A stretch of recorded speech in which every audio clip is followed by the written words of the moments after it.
Boa noite a todos. Nós vamos dar início a essa disciplina hoje, que é a disciplina de alfabetização e letramento, que na verdade não é uma disciplina nova, é uma disciplina que vocês já conhecem, e eu tenho certeza absoluta que boa parte dos conhecimentos que a gente vai passar aqui, elas são conhecimentos agregadores. A diferença é que nessa disciplina, nesse nível do alfabetização e letramento que vocês estão, a gente vai ter muito do conhecimento teórico. Vocês vão perceber que a aula de hoje ela é muito baseada nas teorias, no desenvolvimento histórico e social da disciplina, mas que a gente também vai estar trabalhando com a questão da prática, que é colocar essas metodologias de letramento dentro de um projeto que vai ser a nossa avaliação desse mês, certo? Então, no eixo de hoje, nós vamos ter como foco as duas principais questões, que são avaliar como se deu a história da escrita como um todo, e não apenas a história da escrita que nós trabalhamos aqui no Brasil, mas como se deu a história dessa escrita desde o seu nascimento, e aí a gente vai precisar recorrer às questões teóricas, filosóficas e metodológicas que vocês já conhecem. E também a gente vai ver um pouco sobre os métodos de alfabetização que são sistematizados na atualidade, né? Tanto os sintéticos quanto os modos analíticos. E a gente vai tentar descobrir, com base nisso, quais são, dentro dessas metodologias, quais são as metodologias que são mais utilizadas, quais são as que são mais recomendadas e as menos recomendadas na atualidade. Então, inicialmente, a gente pode partir desse primeiro ponto, que é o fato de que é comum que as atividades de alfabetização girem em torno da escrita, porque quando nós pensamos em alfabetização e em letramento, a gente pensa automaticamente nas noções de escrita, na relação que a escrita pode dar para o homem como essa possibilidade de abertura para novos mundos, para novas sociedades, para novas culturas, para novos saberes, né? Esse homem que precisa se formar cidadão, ele se transforma em cidadão, ou ele se percebe enquanto cidadão por meio do contato dele com a escrita, e sobretudo na atualidade, né? A função de escrever e de ler, ela está intimamente ligada à função da cidadania. Mas, muitas vezes, essa noção de escrita ela está desvinculada com a funcionalidade e ela está mais ligada à forma. E a gente pode perceber dentro dos manuais, das cartilhas, que a gente conhece, que trabalham, que relacionam a escrita como um todo, que normalmente elas se preocupam muito pouco com aquilo que se está escrevendo e se preocupam mais na maneira como se está escrevendo. O que é que isso quer dizer? Isso quer dizer que a maior parte das vezes, quase que de maneira absoluta, os alunos eles aprendem os signos linguísticos completamente desvinculados dos seus significantes. Os signos, as letras, os conjuntos de signos que formam as palavras, elas são ensinadas como se elas fossem desapegadas de qualquer contexto. Então, como se fosse apenas um conjunto de códigos. Na alfabetização, em nível de alfabetização da alfabetização elementar, você ensina, por exemplo, ao aluno que existem pelo menos 4 formas elementares de A, né, que são os taquigráficos e são as letras cursivas, as letras maiúsculas, as letras de bastão e as letras do dia a dia. E que para os alunos, na maior parte das vezes, aí já inicia um primeiro contato com um trauma escolar. Por quê? Os alunos, eles nem conseguem entender qual é a importância deles aprenderem, por exemplo, o que é o A, e eles já precisam entender pelo menos 4 formas de escrever, de como se escrever esse A. Então, dentro da cabeça da criança já inicia um conflito inicial, né? Onde nós temos um conjunto de regras a serem seguidas para que essas letras sejam postas no papel. E muitas vezes com associações a animais ou a objetos que não são do convívio do aluno. E como esses animais, esses objetos não são do convívio do aluno, ele não vê significado no aprendizado daquelas questões. E isso dificulta a própria aprendizagem do letramento e da alfabetização, que a gente vai ver quando dá das aulas que elas são diferentes. Então, muitos métodos obrigam as crianças a escrever de forma cursiva, às vezes o professor, eu não sei quem está em sala de aula, se essa é uma realidade de vocês, mas às vezes o coordenador orienta o professor, ou às vezes o próprio professor já traz consigo a ideia até de proibir os alunos de escreverem de forma, com escrita de forma, né? Ou com escrita de forma, existem as duas formas de pronunciar, né? Então, algumas vezes os alunos eles tendem a escrever com uma outra letra e o professor ensina, obriga ele a escrever de uma forma exclusiva, né? E isso redobra, e aí depois o aluno ele é obrigado a aprender com uma outra forma, com a letra de forma, a chamada letra maiúscula. E aí isso gera um duplo trabalho. O primeiro trabalho, o aluno conseguir entender que ele não pode escrever de uma maneira e só de outra, e depois que ele precisa aprender a escrever da outra maneira. Né? Esses processos, eles esquecem de que as crianças vivem em contato com vários tipos de letras. Então aqui eu peguei apenas um pouco das letras que estão disponíveis lá no computador, quando a gente abre a aba fonte do Word, por exemplo. A quantidade de tipos de letras que estão colocadas lá. Então, quando o aluno ele não consegue compreender que existe uma grande quantidade de possibilidades de letras, de formas de letras para ele poder entrar em contato, ele já gera na cabeça dele as primeiras dúvidas de como escrever e, sobretudo, por que escrever. Pessoal, uma coisa que a gente precisa entender, e está muito claro no material, é o fato de que, quando nós falamos de alfabetização e letramento, o foco aqui não pode e não deve ser o professor, mas o aluno. A partir do momento em que o professor se percebe como foco exclusivo do processo de alfabetização, e o que é que eu quero dizer com isso? Quando o professor tem aquele posicionamento de mas eu alfabetizo dessa maneira, automaticamente esse professor ele tira do aluno a responsabilidade e, ao mesmo tempo, ele tira do aluno a possibilidade do protagonismo. E quando nós estudamos alfabetização e letramento, uma coisa que a gente precisa ter em mente é que tanto a alfabetização quanto o letramento, elas precisam ter como foco o aluno. Então, olha, por exemplo, uma pessoa aqui acabou de dizer que na creche em que eu trabalho tem que ser letra de caixa alta para depois entrar nas letras cursivas. Pronto, existem muitos sistemas educacionais que eles adotam essa metodologia em que o aluno ele é obrigado a escrever e algumas vezes é por conta de um estudo que percebe-se que para a cabeça do aluno é mais fácil ele aprender a escrever com letra em caixa alta, né? Com a chamada letra de forma, ou a letra em bastão. Só que dentro desse contexto, eu queria até que a pessoa pudesse comentar, caso ela se sinta à vontade. Se caso esse aluno, em determinado momento, desse grupo de alunos, ele manifestar o desejo, ou até ele sentir mais fácil escrever em letra cursiva, ou escrever em letra taquigráfica, ou em algum outro tipo de letra que também seja reconhecido, o teu sistema escolar ele aceita isso? Até se você quiser abrir o microfone para poder falar, pode ficar à vontade, ou então pode escrever aí também, tá?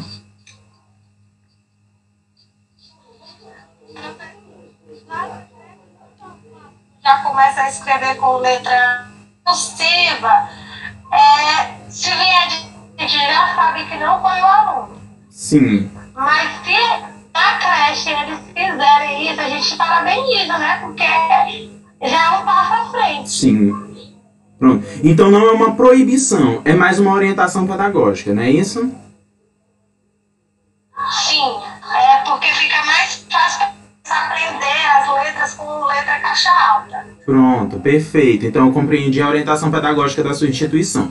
Então os alunos eles são orientados a escrever na letra caixa alta, mas não é proibido escrever com uma outra letra. Se ele conseguir escrever, vocês conseguem reconhecer isso. E é exatamente esse aqui o processo que a gente está tentando discutir, tá?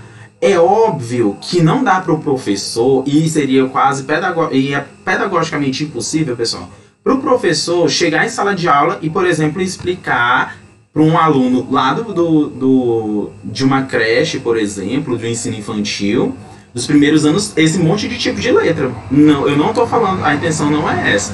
Né? O professor ele precisa seguir um método, e aí esse método vai de acordo com a linha pedagógica desse professor. Só que a gente precisa entender que pode existir a possibilidade de variação. E então a palavra complicada dentro desse contexto é exatamente essa palavra, proibido. Não pode se proibir. Mas o que é a escrita? Afinal de contas, para que é que serve? A primeira coisa que a gente precisa entender é que a escrita ela é uma característica cultural tipicamente e exclusivamente do ser humano. Não existe nenhum outro animal que consiga produzir cultura. E não existindo outro animal que consiga produzir cultura, não existe outro animal que consiga escrever, produzir escrita. Então, a escrita ou a grafia ela consiste na utilização de sinais ou símbolos para exprimir as ideias humanas. A grafia é uma tecnologia de comunicação historicamente criada e desenvolvida na sociedade humana e basicamente consiste em registrar marcas em um suporte.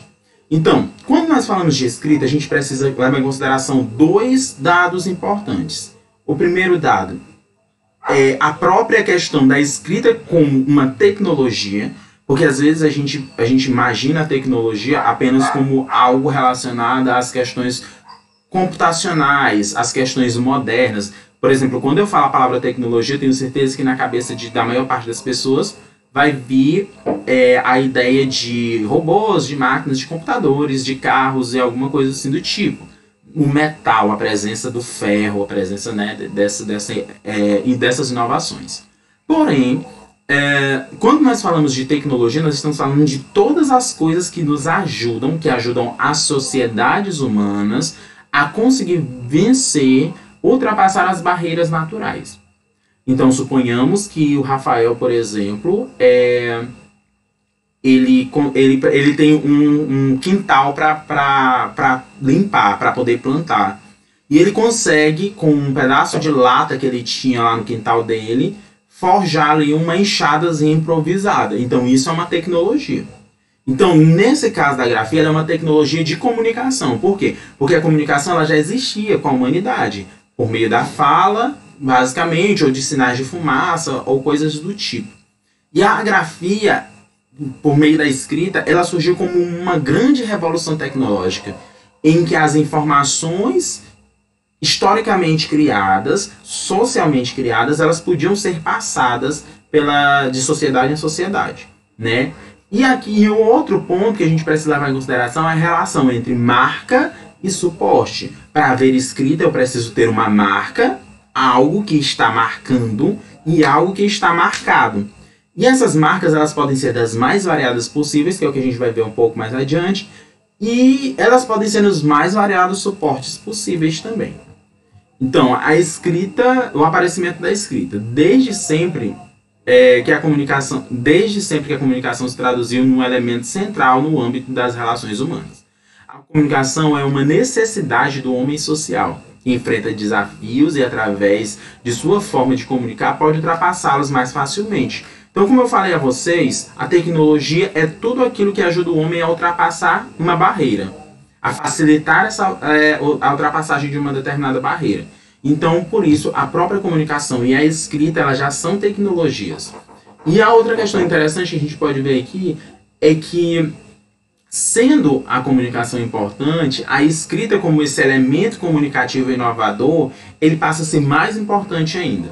Por quê? Porque o homem, ele começa, como o homem ele é estritamente necessitado da comunicação, não dá para o homem viver sem se comunicar, logo a escrita passou a ser essencial nas sociedades humanas.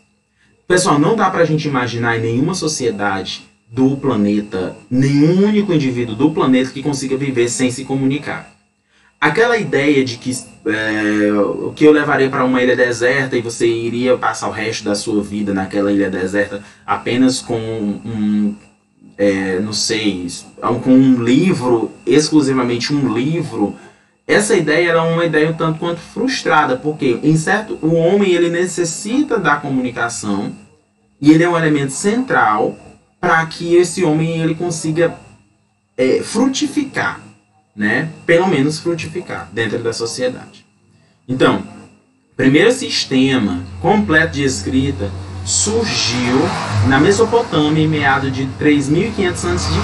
Então, o primeiro sistema escrito ele surgiu há mais ou menos 5.500 anos antes da nossa atualidade. E inventada pelos sumérios.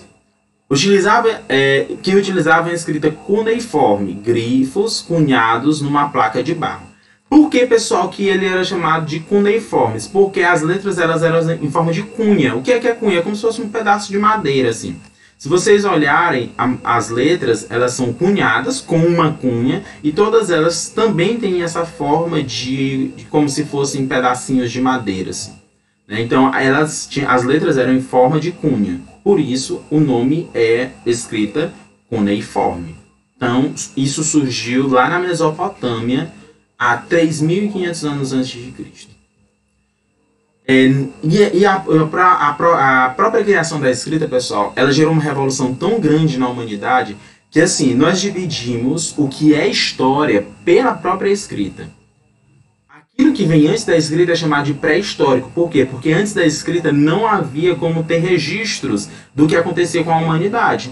Então, a gente tem traços de fósseis, a gente tem análises geográficas, biológicas, que podem trazer datas, que podem trazer características. Hoje em dia, a antropologia e a paleontologia, a arqueologia, elas evoluíram muito. E hoje em dia a gente pode já ter assim, dados muito concretos sobre como eram essas sociedades. Mas a ideia de história a gente não tem, infelizmente. Então, a escrita ela é importante por conta disso.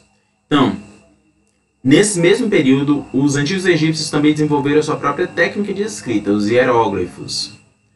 Mais tarde, as civilizações grego-romanas deram outra importante contribuição para a formação dos alfabetos contemporâneos.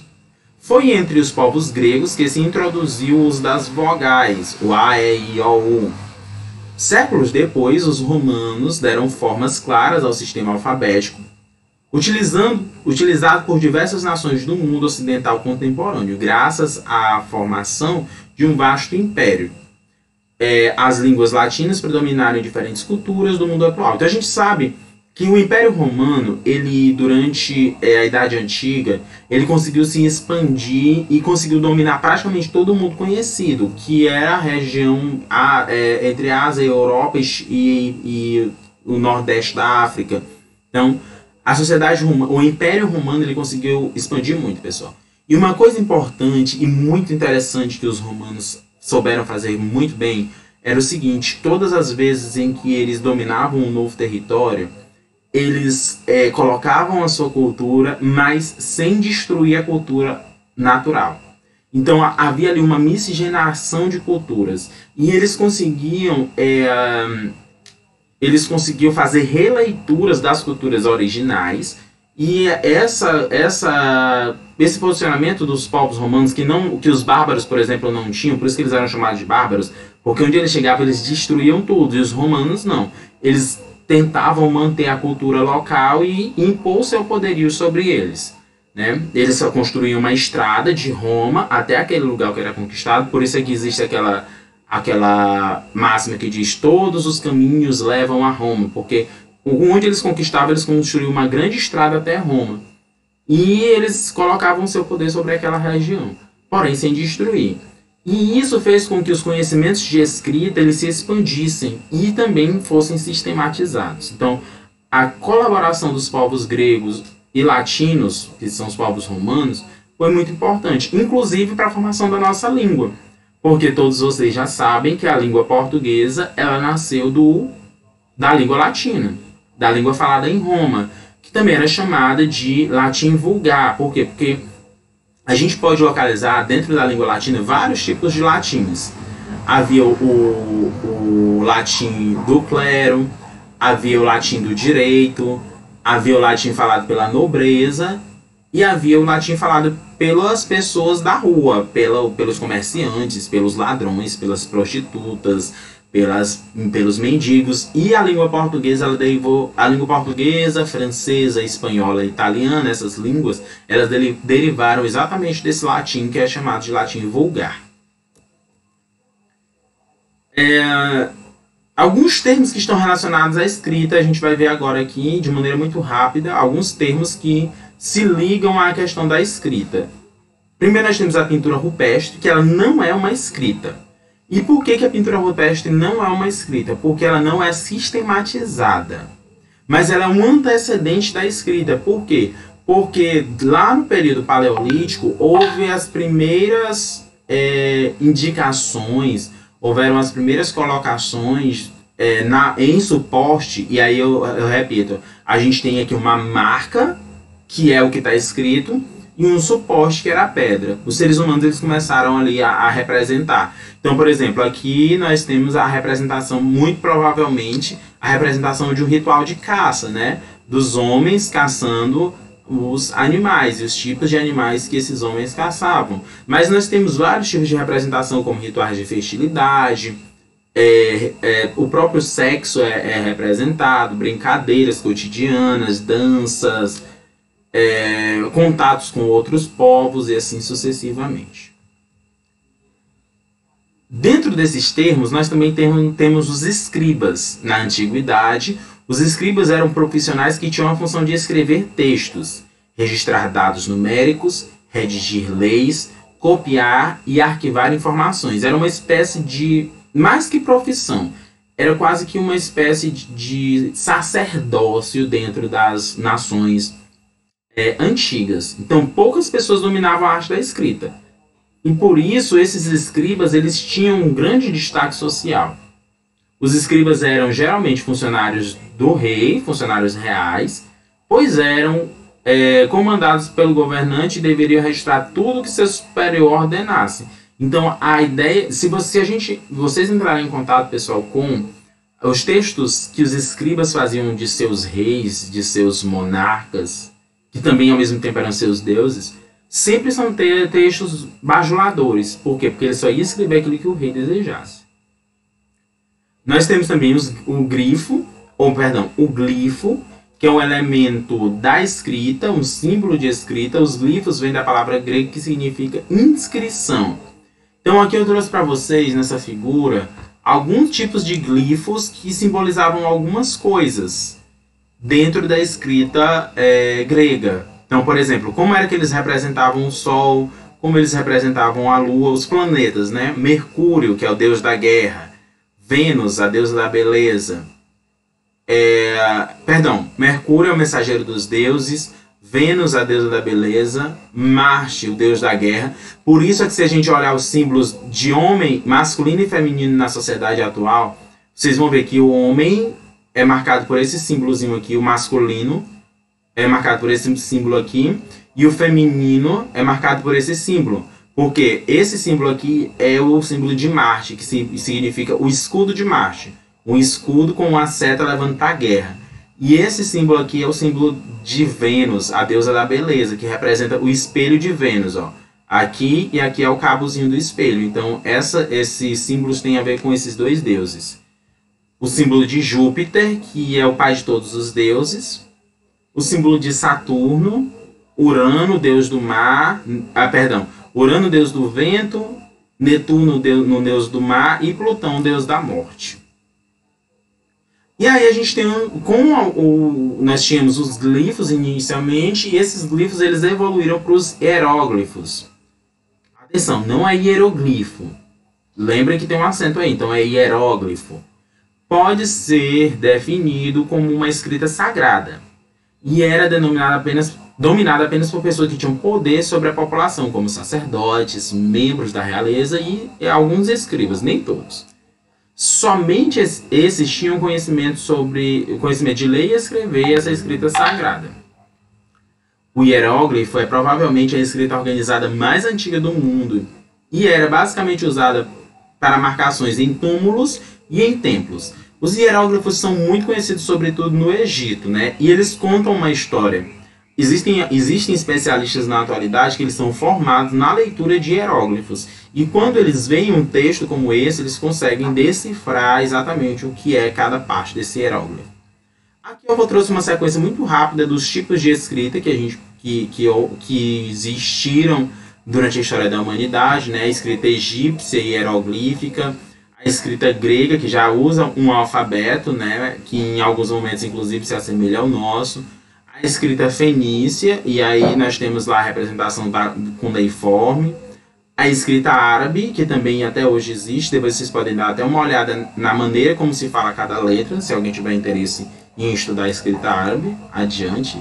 O hebraico, o chinês e o japonês, que já são escritos ideográficos, em que uma letra, ou melhor, um símbolo desse, ele pode representar uma palavra, ele pode representar uma letra, ele pode representar uma frase, ou ele pode representar um texto todo.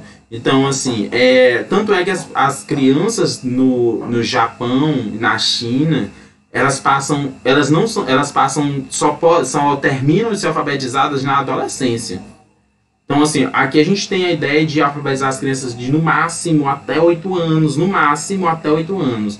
Lá não, a sua alfabetização é concretizada com 16, 17 anos de idade, porque são muitas regras a serem aprendidas. E eles levam em consideração não apenas a alfabetização, mas também o letramento.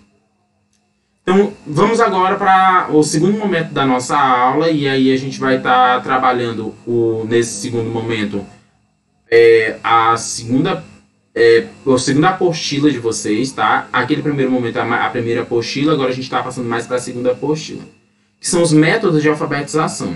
E aqui eu quero que os meninos que estão participando da aula possam, que caso desejem, possam estar colocando as suas vivências.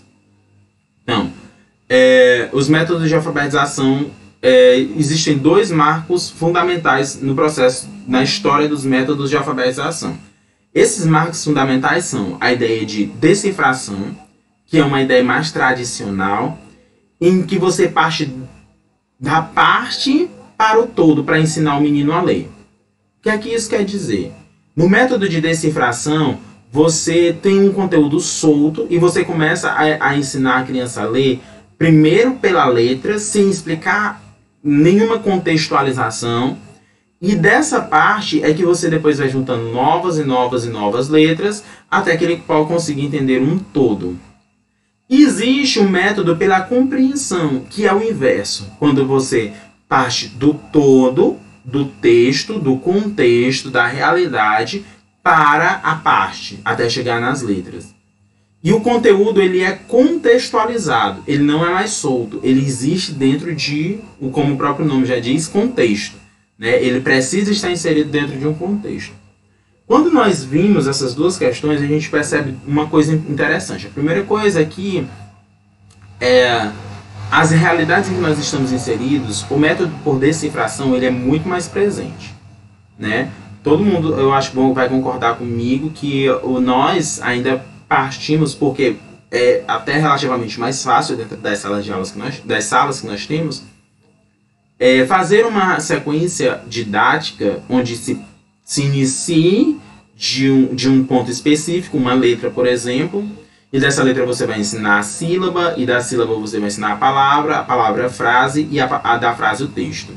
Só que o grande problema, muitas vezes, nesse método de decifração, e aí o nome já está dizendo, o menino ele não vai compreender o mundo.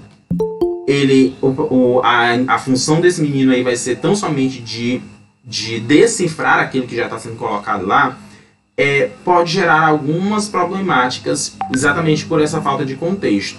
Porque quando eu não tenho significação para aquilo que está sendo me dito, eu não atribuo a ele valor. Então, por exemplo, se alguém chega para mim ensinar física nuclear, como eu não tenho uma ideia do significado, da importância da física nuclear, pode ser que eu não dê o devido valor. A ideia de alfabetização pela compreensão, ela é contrária, ou melhor, ela faz um movimento contrário à ideia da decifração.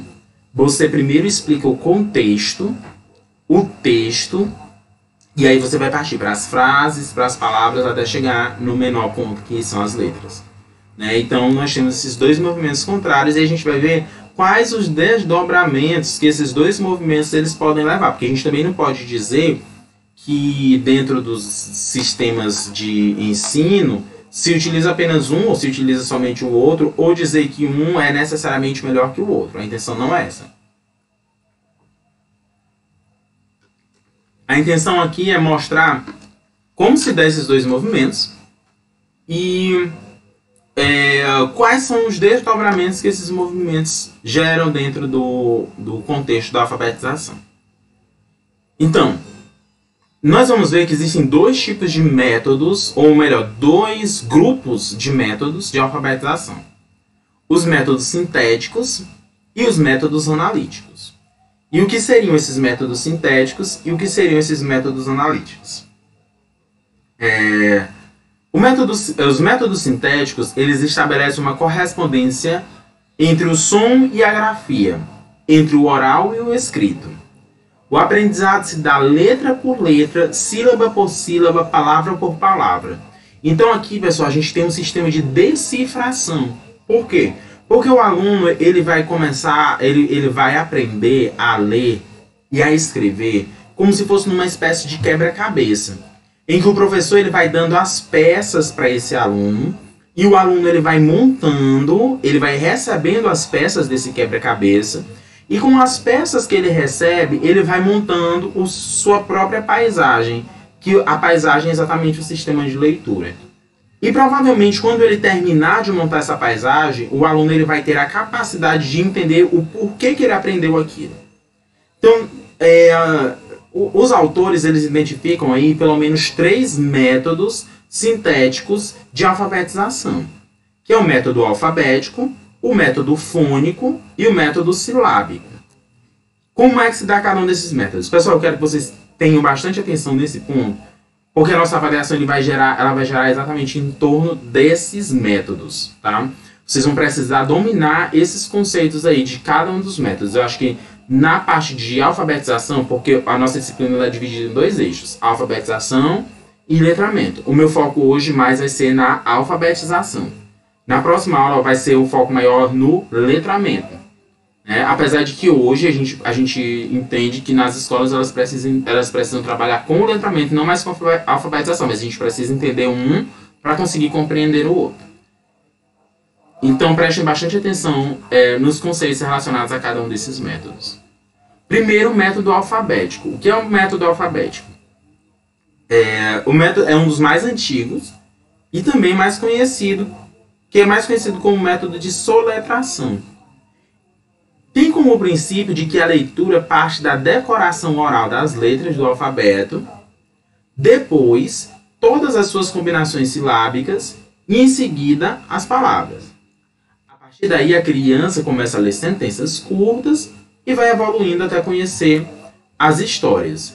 Então olha só, aqui a gente tem a alfabetização do menino como uma espécie de caminho bem simples. E aí é por isso que eu estava falando. É como se fosse o quebra-cabeça. Que o professor ele vai dando as peças e o menino ele vai juntando essas peças menores, formando peças maiores, até ele conseguir entender o contexto.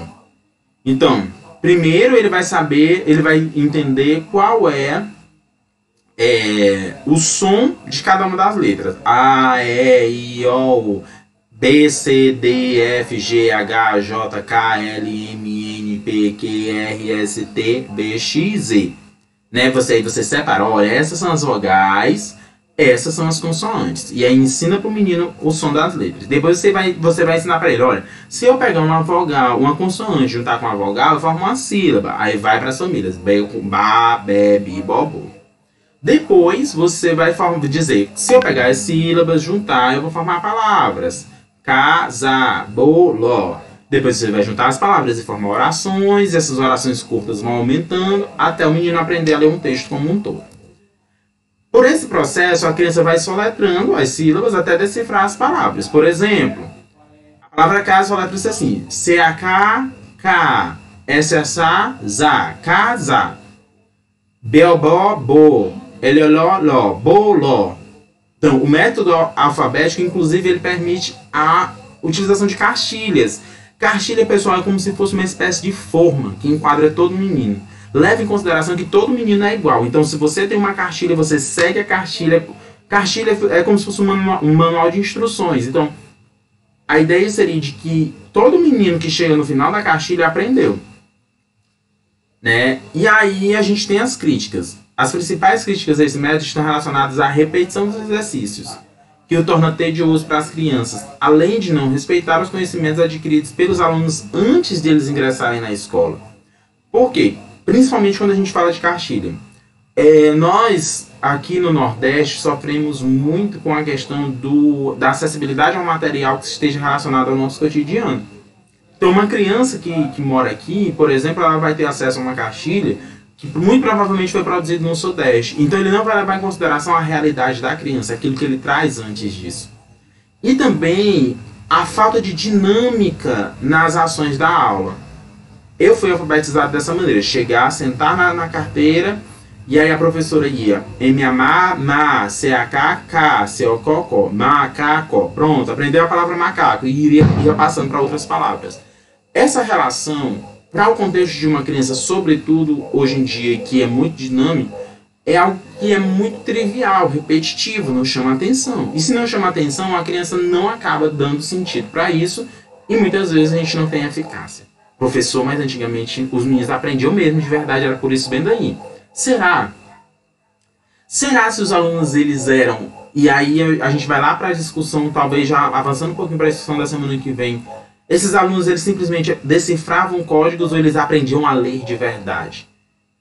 Porque uma coisa é eu conseguir entender o que é casa. Outra coisa é eu conseguir compreender quais são todas as atribuições voltadas para a palavra casa. Uma coisa é eu conseguir, por exemplo, ler a palavra família. Outra coisa é eu conseguir entender todas as variações possíveis, todos os desdobramentos que podem nascer da palavra família, as possibilidades de família que se pode ter. Né? Então, será se os processos educacionais, tendo como esse método, eles eram completos? E eu não estou respondendo aqui, eu estou lançando essa dúvida. Será? Nós temos um método fônico, eu acho que para o pessoal, eu não sei se esse método já mudou, mas no sistema educacional de Teresina, eu acho que essa Solange está trabalhando em Teresina, mas alguém, não sei se quem está assistindo a aula agora tá, qualquer coisa vocês podem até me confirmar, mas o sistema educacional de Teresina, durante algum tempo, ele utilizou muito como base esse método fônico. Até uns 5 ou 6 anos atrás, ele estava usando muito do método fônico, que é o método que parte do som das letras, unindo o som da consoante ao som da vogal, pronunciando a sílaba formada. Então, o método é baseado no ensino do código alfabético de forma dinâmica, ou seja, as relações entre as letras devem ser feitas através de um planejamento de atividades lúdicas,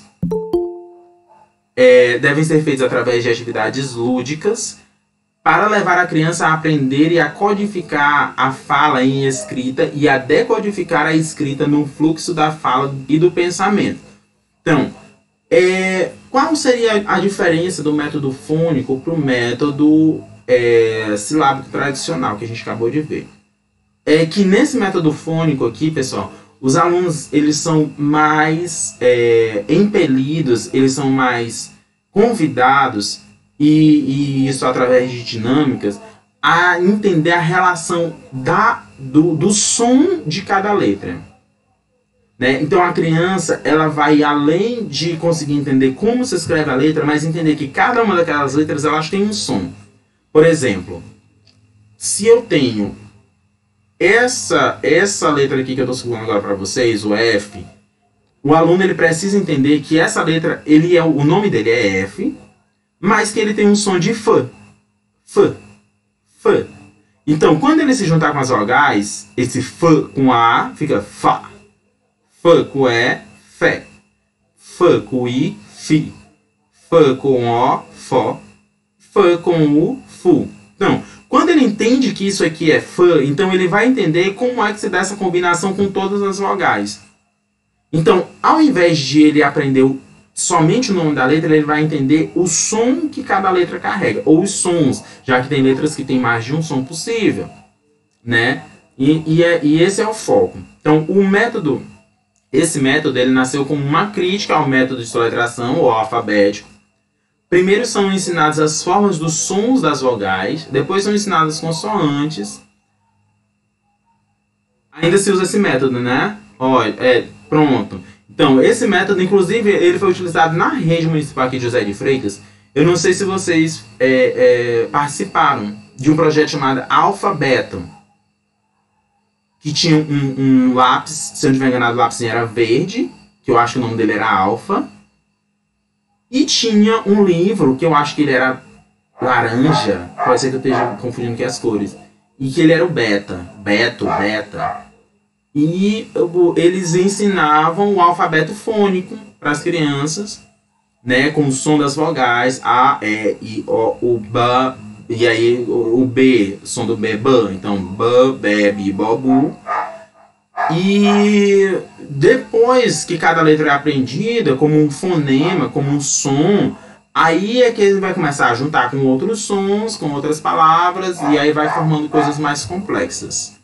A diferença entre os dois é que em um o foco maior é no que está escrito, e no outro o foco maior é no que é falado.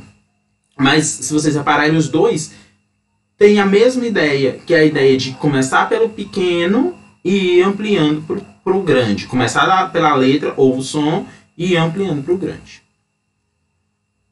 Um exemplo desse método é o professor que escreve uma letra no quadro e apresenta imagens de objetos que começam com essa letra. E aí eu acho que vocês assistindo isso, talvez até estão dizendo, olha, minha aula é desse jeito.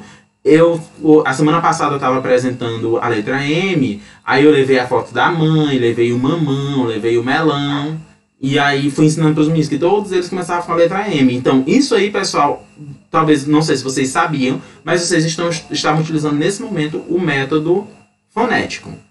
Em seguida, escreve várias palavras no quadro e pede para que os alunos apontem a letra inicialmente apresentada.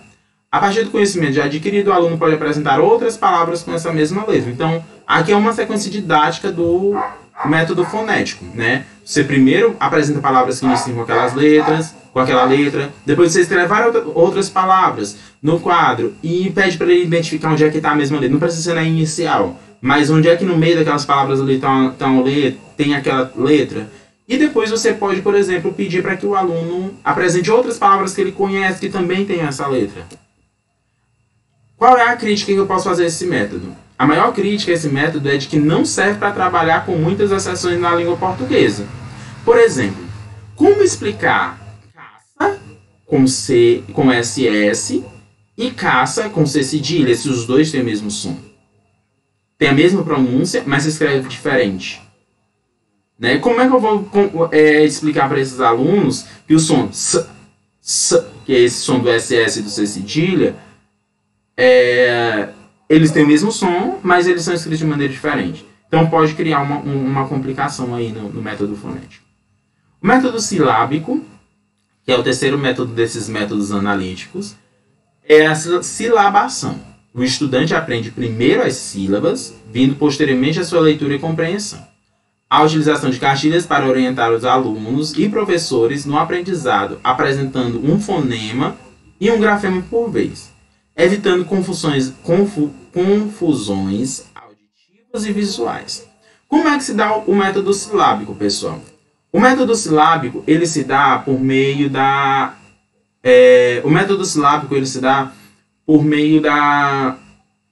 do ensino das famílias, aquilo que a gente chamava antigamente, a família de cada letra. E aí talvez, pode ser que algum de vocês também utilize, quando chega na sala e diz assim, hoje a gente vai aprender a família do C, K, Ko, Ku. Hoje a gente vai aprender a família do S, Sa, Se, Si, So, Su, e assim sucessivamente.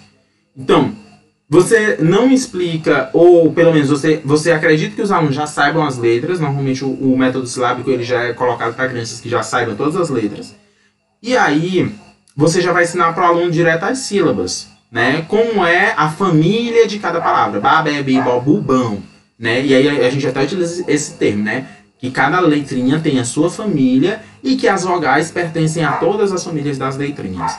Né? E é um método também muito utilizado, mas normalmente ele é um método complementar. Eu não coloquei a crítica dele aqui, mas a crítica que você pode ter é o fato de que se você tem uma turma em que os alunos não conhecem as letras, como é que você vai ensinar as sílabas? Né? Então, esse sistema não funcionaria para turmas iniciais ou com alunos com níveis de aprendizagem muito diferentes, que é o que normalmente a gente tem. Métodos analíticos. Quais são os métodos analíticos? Esses métodos analíticos, eles já defendem uma leitura mais global, né? Partem do todo para o específico. É um método que defende que a leitura é global e audiovisual. Ou seja, para você ler, você precisa enxergar, você precisa ouvir e você precisa dos outros sentidos. Os seguidores desse método começam a trabalhar a partir de unidades completas de linguagem para depois dividi-las em partes menores. E aí, quais são os tipos de métodos analíticos que a gente tem? A gente tem a palavração, a sentenciação e o global. O que é a palavração? Na palavração, as palavras são apresentadas em agrupamentos e os alunos aprendem a reconhecê-las pela visualização ou pela configuração gráfica. Em suas aplicações, as figuras podem acompanhar as palavras no início do processo. E a sua repetição garante a memorização. Ao mesmo tempo em que são incentivadas estratégias de leitura inteligente, a atenção do aluno pode ser dirigida a detalhes das palavras, como letras, sílabas, sons. Essas duas estratégias reunidas garantiriam o enfrentamento de novos textos. Então, como é que se dá o processo de palavração? Os alunos eles já são inseridos a um contexto em que eles já são apresentados várias palavras, como por exemplo, mamão, melão, pera. Então você já mostra o mamão e como é que se escreve a palavra mamão. Melão e mostra como é que se escreve a palavra melão. Não se preocupando em mostrar para eles uma sequência de letras, mas dizendo, olha, é assim que se escreve a palavra melão. E depois você vai fazendo relações com outras palavras. E você vai mostrando, olha, melão, esse mé aqui, esse mé do início do melão, é o mesmo do início da palavra melancia. E aí, é o mesmo que está lá no meio da palavra remédio. E aí é que os alunos eles vão fazendo essa conexão de que o mé é uma parte da palavra que pode estar presente em várias palavras. E aí, fazendo essa associação, os alunos eles teriam uma espécie de concretização do ensino mais consciente. Por quê? Porque eles não estariam aprendendo pedacinhos para depois juntar. Eles já estariam vendo que aquele todo ele é formado por pedaços e esses pedaços podem estar presentes em várias outras palavras. A sentenciação. Qual seria uma crítica que eu posso fazer à questão da palavração? O fato de que, dentro de contextos também muito diversos de alunos, alguns alunos possam não acompanhar o raciocínio do professor, quando ele, por exemplo, fizer uma relação de que a palavra rato, e aí eu tenho o ra, que é o inicial, e pode estar presente em várias outras sílabas. Por quê? Porque esse fonema ra, ele só vai ter esse som quando ele está no início de palavras. O RA sozinho, ele só vai ter esse som quando ele está no início de palavras. Porque quando ele está no meio de palavras, como por exemplo na palavra figura, ele não tem o som de ra, ele tem o som de ra. Figura.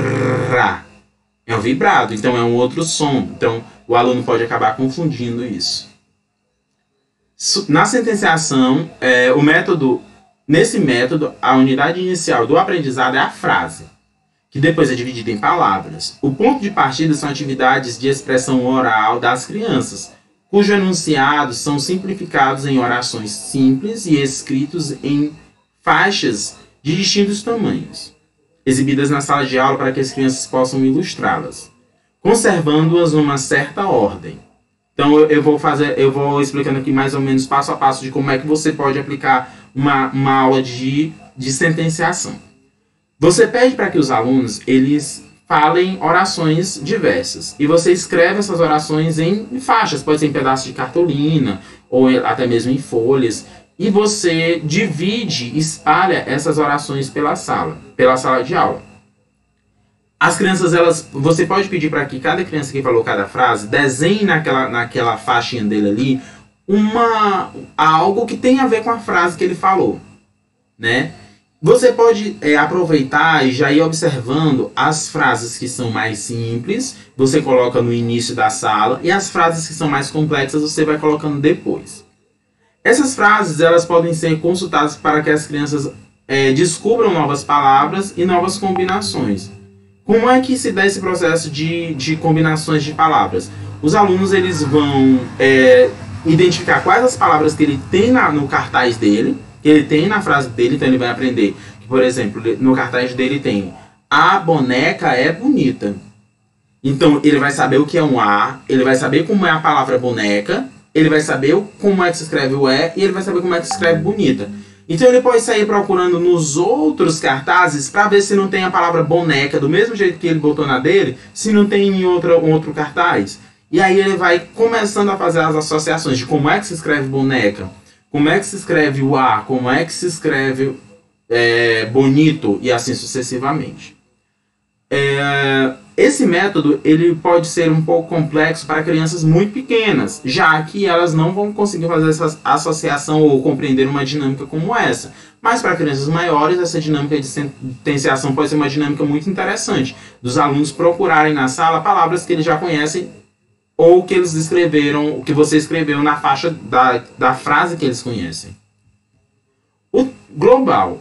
Como é que se dá o processo global? É um dos processos mais, inclusive o PCN, os nossos PCNs, as novas diretrizes, eles apontam para a questão do processo global, complementado pelos outros processos, como possivelmente o que mais possibilita a eficácia no processo de alfabetização. Conto e história. Nesse método, a unidade tomada como ponto de partida é o texto. Então você não vai partir da palavra, nem da frase, nem da letra, nem da sílaba, nem do som. Você já vai partir do texto como um todo. Então, tomando como foco o sentido, o professor encaminhava o processo, utilizando-se por um período de textos completos de várias lições seguidas. Somente após esse convívio maior com o texto é que viria uma forma de decomposição, mas com cuidado de não fragmentar o texto em parcelas menores, como primeiro a sentença, depois a palavra. Então, olha, como é que se dá o processo de ensino global, ou textual, ou de contação de história? O professor ele já vai para a sala de aula munido de uma história, ou de várias histórias que tenham relação entre si. E quando eu falo história, eu vou até substituir essa palavra história, mas assim, de vários textos, porque não necessariamente precisa ser uma história.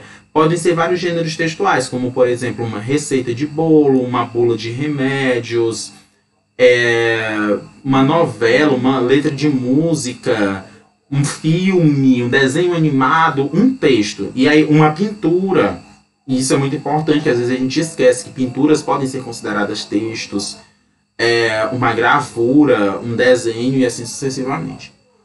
No caso da alfabetização, a gente vai restringir a nossa ideia aqui para o texto escrito. Então, o professor ele pega esse texto,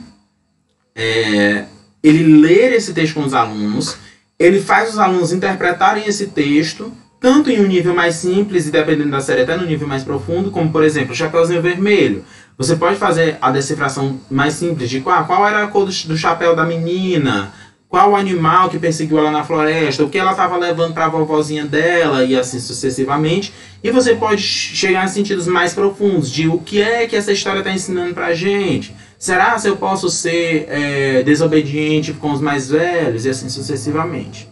Depois que houve essa interpretação de texto, aí é que você vai passar para explicar para eles cada palavra. Por exemplo, no caso da Chapeuzinho Vermelho, você pode explicar para eles a questão das palavras escritas com V, do vermelho, ou palavras que tenham o dígrafo CH, do chapeuzinho, e assim sucessivamente. Então você partiu do global, do texto, você interpretou todo o texto, aí é que você foi para as letras. Isso faz com que os alunos eles criem uma significação. Por quê? Você, inclusive, é uma coisa que eu sempre indico para os meus alunos nessa questão das disciplinas de alfabetização, é que quando você começa os alunos começam a perceber que se ele souber ler, ele vai poder ler uma história daquela, você pode começar a incentivar esses alunos a dizer, se vocês começarem a ler e começarem a ler histórias como eu estou lendo, vocês vão vir aqui para frente ler, e os alunos eles começam a se interessar mais por essa realidade. Então, pessoal, dentro do processo de hoje, basicamente é isso. Eu quero passar para vocês agora só a questão do processo avaliativo, tá? Eu já vou logo passar para vocês, segunda-feira vocês vão receber, mas eu já vou, para quem já está aqui, eu já vou logo explicar para que não tenha posteriores dúvidas, tá? Enquanto isso, o pessoal que está participando aqui da aula agora, Se vocês tiverem alguma dúvida, vocês podem digitar, ou então pode chamar aí no áudio para fazer alguma pergunta sobre o que eu apresentei. Lembrando, hoje o foco era mais história e os métodos de alfabetização. Semana que vem a gente vai falar do letramento. Qual é a diferença entre alfabetização e letramento? E eu vou utilizar essa mesma dinâmica de dar aula online para quem puder assistir. E quem não puder assistir, eu enviar depois o material. Tá? Então, olha, a atividade, pessoal, que vocês irão receber é esse estudo de caso aqui. Já tá com a coordenação da escola, já mandei para eles para poderem eles verificarem, mas eu acredito, às vezes pode ser que eles peçam para fazer alguma mudança, mas eu acredito que não. Então, é um estudo de caso, e com base nesse estudo de caso, vocês vão desenvolver um projeto. Esse projeto vocês só vão me entregar daqui a praticamente um mês. Por quê? Porque eu quero um projeto muito bem elaborado. São 2 atividades por disciplina. Essa primeira atividade, eu estou passando hoje, vocês só vão me entregar daqui a um mês. A atividade que eu vou passar na próxima aula é uma atividade mais simples, e aí vocês vão me entregar as 2 no mesmo dia. Mas eu sugiro a vocês, desde hoje, comecem a fazer essa atividade, porque vocês não vão conseguir fazer ela em 1 ou 2 dias. Primeiro, porque eu dei para vocês aqui uma situação de quebra-cabeça. Não é uma situação fácil. Eu estava elaborando esse estudo de caso e eu estava me colocando no lugar e pensando como era que eu ia fazer isso, né? Porque eu particularmente não tenho uma resposta, mas aí eu quero saber de vocês. Então, considera a seguinte situação. Você foi contratado para uma instituição de ensino pública para lecionar em uma turma com 20 alunos do primeiro ano do ensino fundamental. Então, esses alunos aí do primeiro ano, eles estão ali dentro do ciclo de alfabetização. Só que lembre-se que é uma instituição pública. E aí, a coordenação ela é muito organizada e ela passou para vocês um diagnóstico da turma. E você tem essa situação aqui descrita. Primeiro, o que é que eu quero que vocês atentem bastante? Primeiro, levem em consideração esse diagnóstico aqui. Não imaginem uma coisa aí da cabeça de vocês e vão fazer do jeito que vocês acham bonito ou pegar alguma coisa da internet. Que às vezes eu sempre falo pra vocês. Vocês se esquecem que eu também tenho internet e eu pesquiso lá pra ver se vocês não roubaram nada de lá, né? Então, a primeira questão. Não tem aluno com distorção de idade séria. Então, todos os meninos são da mesma idade. Pode ser uma coisa boa. Cerca de 90% dos alunos são de classe média baixa. Então, é uma escola de uma região pobre. Então, os pais eles não têm dinheiro para cooperar com muita coisa, em qualquer projeto. A turma é composta por 13 meninos e 7 meninas. Mais homens do que mulheres. Isso é um fator importante ou não tem nada a ver? Os pais trabalham na roça e não têm muito interesse nem conhecimento sobre os níveis educacionais dos alunos. Então, assim, você não tem apoio dos pais para poder realizar nenhuma atividade. Será que seria bom você conquistar esse apoio? E como é que você poderia conquistar esse apoio? 60% dos alunos estão abaixo da expectativa do nível de alfabetização esperado para a idade deles. 20% está no nível de alfabetização e 20% está acima do nível de alfabetização. Aí alguns vão pensar, professor, que bom, tem uns meninos aí que já estão acima, ou já estão sabendo mais do que o que deveria. Olha, mas você tem 60% que não sabe nada, tem 20% que está no nível e tem 20% que está acima do nível. Se você passar uma atividade muito simples, esses 20 que estão acima do nível, eles não vão progredir, porque eles vão achar muito chato. E se você passar uma atividade muito complexa, por causa desses 20%, os 60% não vão progredir porque não vão conseguir acompanhar. E aí, o que é que você vai fazer? A coordenadora pedagógica da escola pede a você que elabore um projeto, e prestem atenção muito nesse termo aqui, tá, pessoal?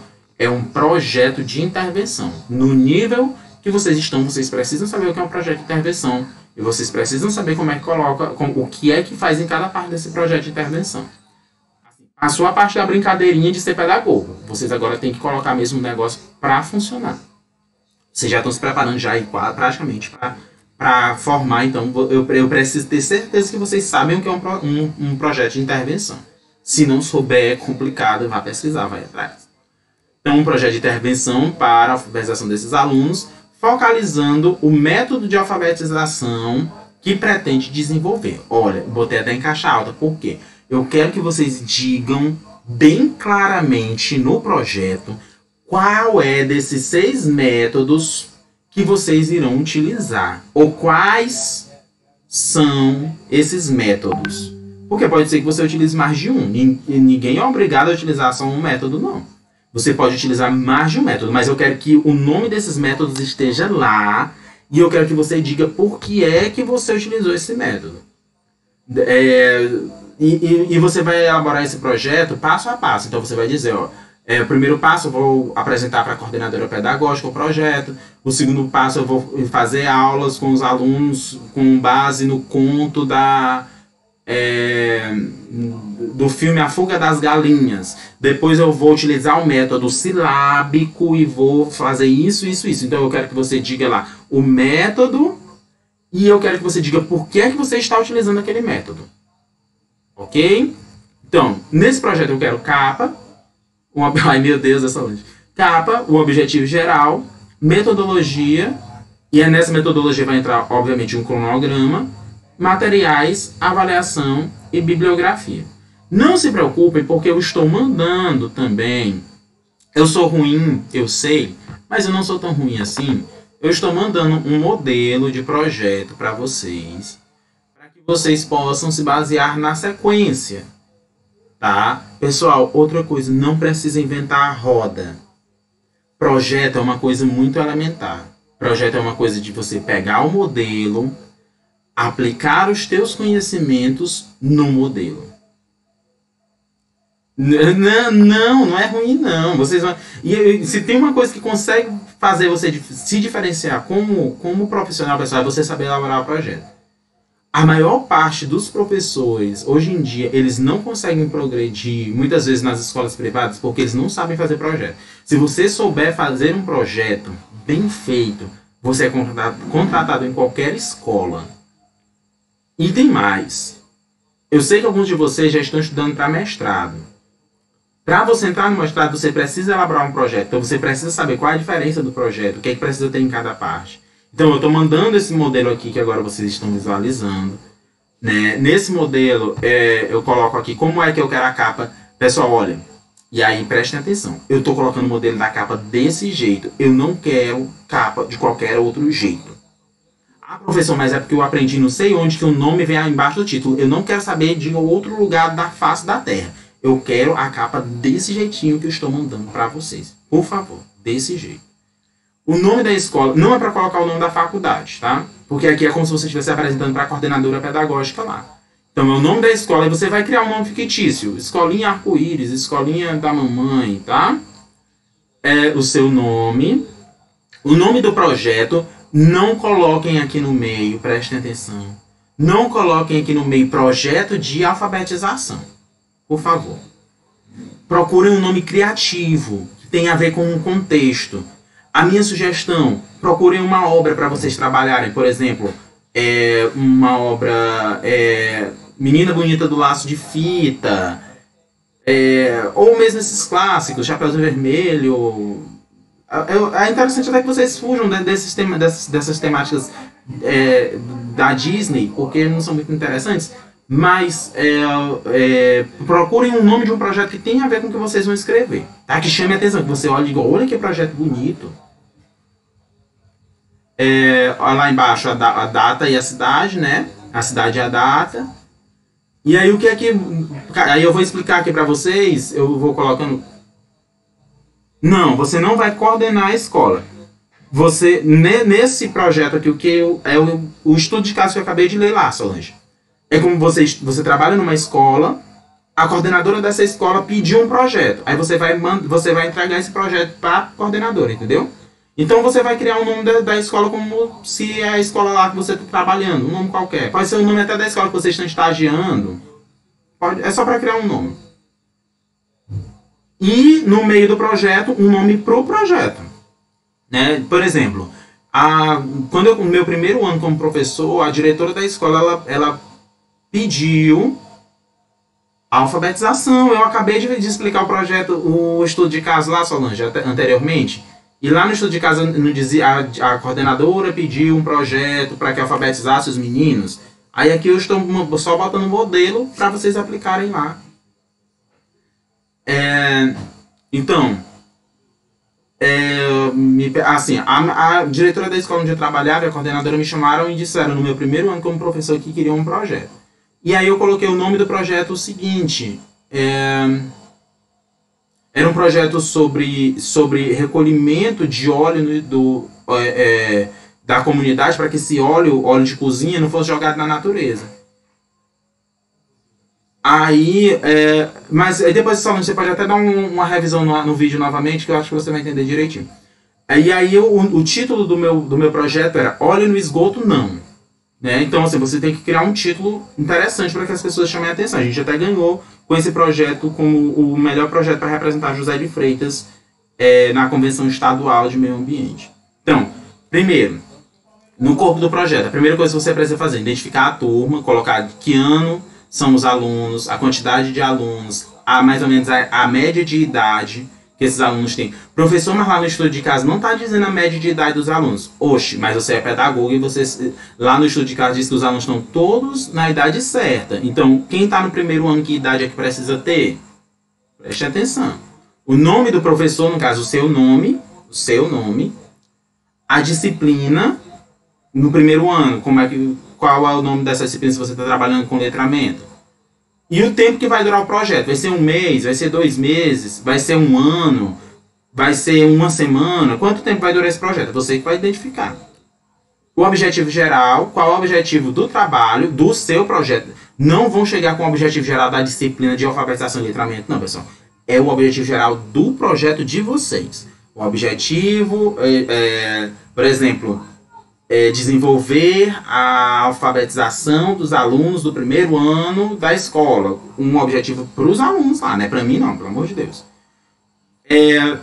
O objetivo ele deve ser claro e, como o nome já diz, objetivo. Né? Não pode ser um texto, é uma frase ali clara e começa sempre com o verbo no infinitivo. Nem vou explicar porque daí vocês já sabem de qual é salteado. Metodologia. Você vai explicar passo a passo como vai se dar a aplicação do projeto, desde a apresentação para a coordenação pedagógica, né? O dia que você vai apresentar para a coordenadora, o projeto que você está explicando, até a culminância, o dia da festa, para mostrar para a comunidade, porque é importante que todo projeto tenha culminância. Então, o dia que você vai mostrar para todo mundo o que foi que rendeu o teu projeto. Lembre-se de tentar envolver a comunidade. Lembre-se de especificar. Sobretudo, pessoal, porque os pais, a gente viu lá no estudo de caso, que os pais eles não são interessados na educação dos filhos. Então, você tem que chamar esses pais para dentro da escola também. Lembre de especificar qual ou quais os métodos de alfabetização que irá usar. Justificando o motivo pelo qual decidiu usar esse método, com base na teoria e no grupo de alunos. Então, você vai dizer, olha, vai ser o método silábico, vai ser o método global, vai ser o método fônico. Por quê?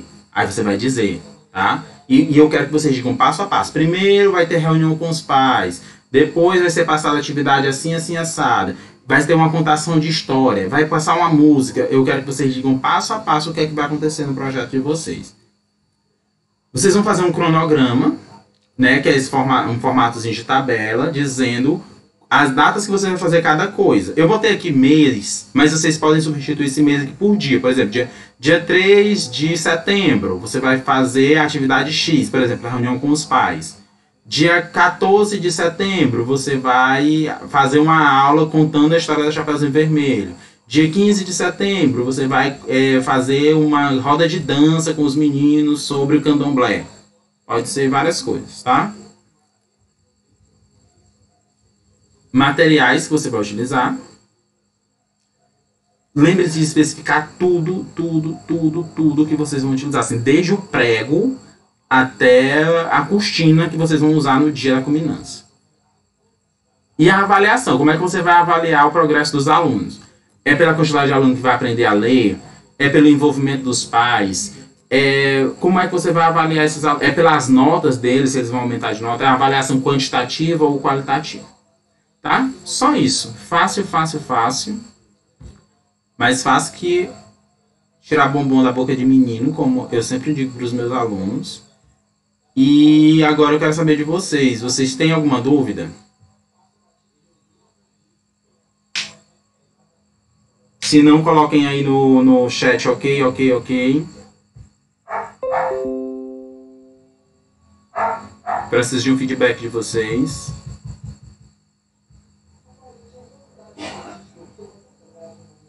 Solange, eu acho que a maior parte das suas dúvidas é pelo fato de que você estava dividindo a atenção com a aula e com a bebê, né? Mas eu acredito que uma parte das suas dúvidas elas podem ser tiradas se você voltar a assistir o vídeo. Tá ok, né, Rafael? Então, só reforçando aqui. Ok. Ó, vocês têm um estudo de caso. O estudo de caso vai pro grupo, tá? O estudo de caso vai pro grupo. No estudo de caso diz todos os dados que vocês precisam. Com base nesse estudo de caso, vocês irão fazer o projeto, que também vai o modelo de projeto para o grupo. A data de entrega é dia 5 de outubro. Ou seja, vocês têm quase um mês. Eu vou até mudar essa data de entrega aqui, tá? 5 de outubro, mas eu vou mudar a data de entrega. Eu vou colocar a data de entrega para o dia 11 de outubro. Porque eu sou uma pessoa boa. Eu só vou dar uma olhada direitinho se dia 11 de outubro é um meio de semana, porque esse projeto precisa ser entregue materialmente, tá? Então, semana que vem a gente vai ter uma outra atividade que vai ser entregue junto. Ok? Então, eu acho que é basicamente isso. Quem está assistindo a aula aqui já está dizendo que está ok. Eu só quero que vocês me façam um favor agora. Deixa eu ver aqui como é que eu faço. O pessoal que está assistindo... o pessoal que está assistindo a aula agora, eu queria que, por favor, ligassem as câmeras só para eu poder tirar um print da presença de vocês. Só um instante. Cadê o link? Só para eu poder tirar um print da presença de vocês e colocar lá no grupo.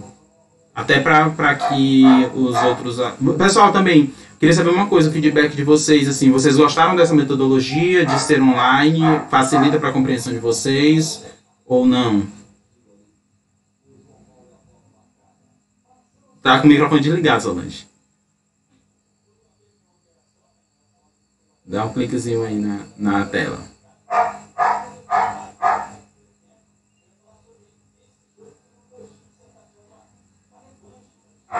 Porque, dependendo do feedback de vocês, eu posso continuar